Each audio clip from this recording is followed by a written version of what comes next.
31. A los funerales del gran rabino asistieron cientos de miles de sus devotos seguidores. La ciudad de Nueva York se paralizó debido a las inmensas aglomeraciones de Hasidim que lo acompañaron al cementerio judío. El rabino fue depositado en la tierra cubierto con una simple manta y dentro de un ataúd de madera de cedro, rústico y sin barnizar. Su hijo mayor recitó la oración fúnebre después de rasgarse sus ropas en señal de duelo. Él quedaba como heredero y guía del linaje, y en el momento en el cual lanzó unas piedras sobre el ataúd, recordó los últimos instantes de la vida de su padre. Lo había llamado cerca de su lecho de muerte y pedido que acercara su cabeza a la suya. Parecía querer decir un nombre, pero no podía. El hijo era capaz de sentir el esfuerzo inmenso que hacía su padre y simultáneamente la lucha que se desarrollaba en su interior. Parecía que al mismo tiempo que deseaba pronunciar una palabra, dudaba de hacerlo. El hijo oía la respiración agitada de su padre moribundo y trataba de entender. El rabino pronunció la letra M, pero no logró completar el nombre y murió.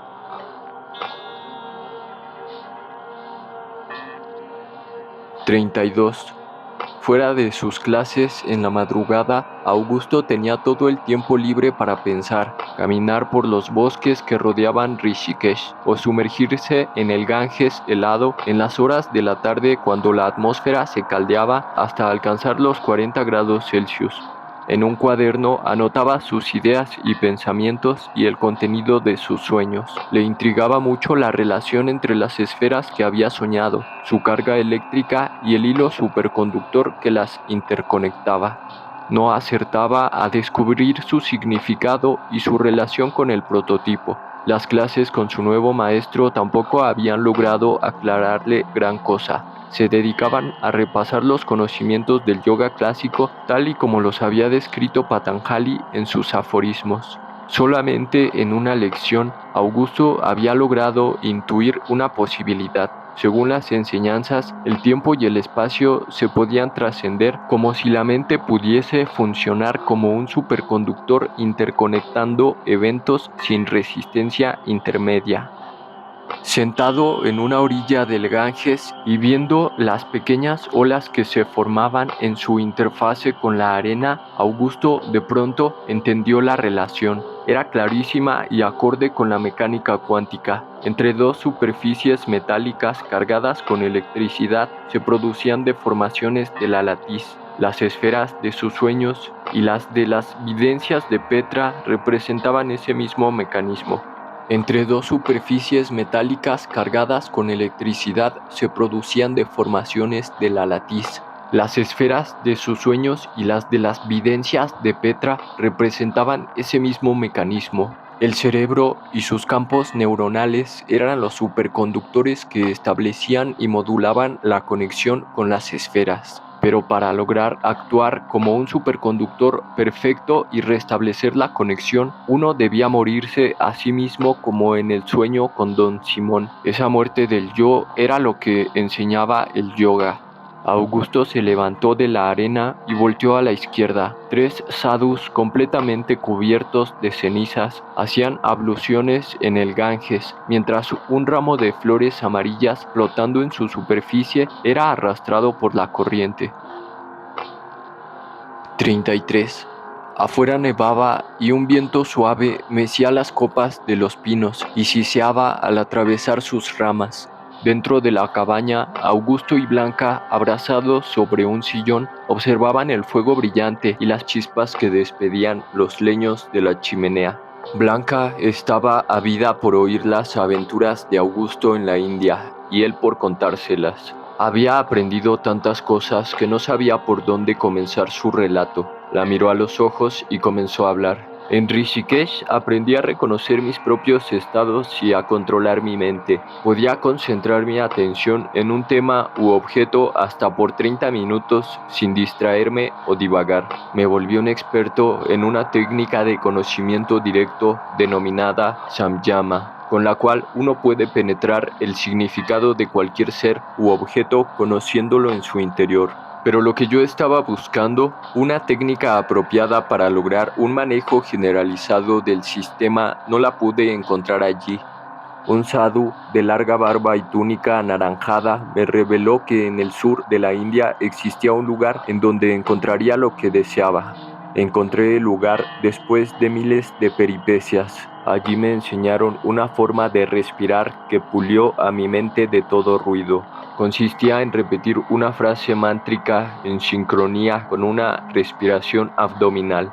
El efecto era maravilloso porque además de la claridad mental me permitía concentrar mi atención en cualquier zona del espacio, a voluntad y en la forma que yo más quisiese. Aquello era perfecto y adecuado para mis propósitos, pero me imaginé a un conductor de un automóvil con un motor de interacción directa con la latiz, respirando en esa forma, repitiendo un mantra y sin poder concentrarse en el camino ni platicar con sus acompañantes, y me di cuenta que no funcionaría, pero estaba tan contento conmigo mismo que casi me olvidé del objetivo de mi viaje. Me lo recordó un telegrama de Nicolo, en el que me comunicaba acerca del avance de los coreanos y me urgía a regresar lo antes posible. Entonces me sucedió algo verdaderamente maravilloso. No sé cómo explicártelo, pero fue como una revelación súbita y absoluta. Me di cuenta que no había necesidad de un entrenamiento especial o de una concentración magnificada. Lo único que había que hacer era conectar un diminuto electrodo localizado en la zona del vórtex en la superficie del cuero cabelludo.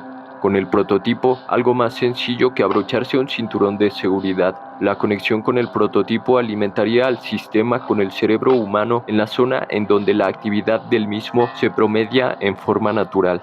Blanca volteó a ver a Augusto con una mirada de interrogación. No entendía qué ventajas representaría lo que él le había contado o cómo solucionaría así su problema. Sintió que era demasiado simplista, casi pueril pensar que un alambre conectado con la cabeza pudiese revolucionar todos los sistemas de obtención de energía del planeta. Se lo hizo ver y este rió con placer. Pero no se trata de un alambre común y corriente, le contestó mientras la abrazaba. Se requiere de un superconductor y allí está el problema. No contamos con superconductores de temperatura ambiente, pero hay muchos indicios y trabajos que señalan que pronto contaremos con ellos. A Blanca aquello le resultaba interesante pero muy poco romántico. Deseaba que Augusto olvidara por un momento sus proyectos, preocupaciones y que simplemente la abrazara y amara. Hizo una tentativa de más acercamiento y cuando Augusto estaba a punto de besarla, sonó el teléfono. Era Nicolo urgiéndolo a presentarse inmediatamente en su oficina. 34. Ahora Augusto era el que estaba furioso. Se lo dijo a Nicolo cuando estuvo frente a él. No toleraría ni una vez más la intromisión de Nicolo en su vida privada. Se sentía perseguido por él y presionado hasta un límite que no podía tolerar. Sabía que aquello era una carrera en contra del tiempo y que los coreanos casi los habían alcanzado, pero después de todo, lo que estaba en juego era un sistema que solucionaría los problemas de energía de todos y que acabaría con la contaminación y el deterioro planetario, y no una empresa particular cuyo único objetivo era enriquecer a unos cuantos o darles poder sobre los demás. Nicolo no podía creer lo que estaba escuchando. Era inconcebible que alguien que trabajara para él pudiera decir aquello. Eso demostraba una total falta de solidaridad, una verdadera traición a los principios más sagrados de la ética empresarial. Miró a Augusto calculando lo que podía suceder si lo despedía. Posiblemente se uniría a los coreanos, pero después de todo, los trabajos estaban tan adelantados que los técnicos de su corporación podrían continuarlos sin la ayuda de este engreído mexicano. Pero, ¿y si no era así? Tendría que portarse con astucia. Primero le sacaría toda la información que seguramente había obtenido en la India, y después haría una junta con sus científicos y les plantearía la posibilidad de seguir sin Augusto. Nicolo esbozó su mejor sonrisa y le pidió disculpas. Aquello no se volvería a repetir. Augusto aceptó el gesto y le contó lo que había descubierto.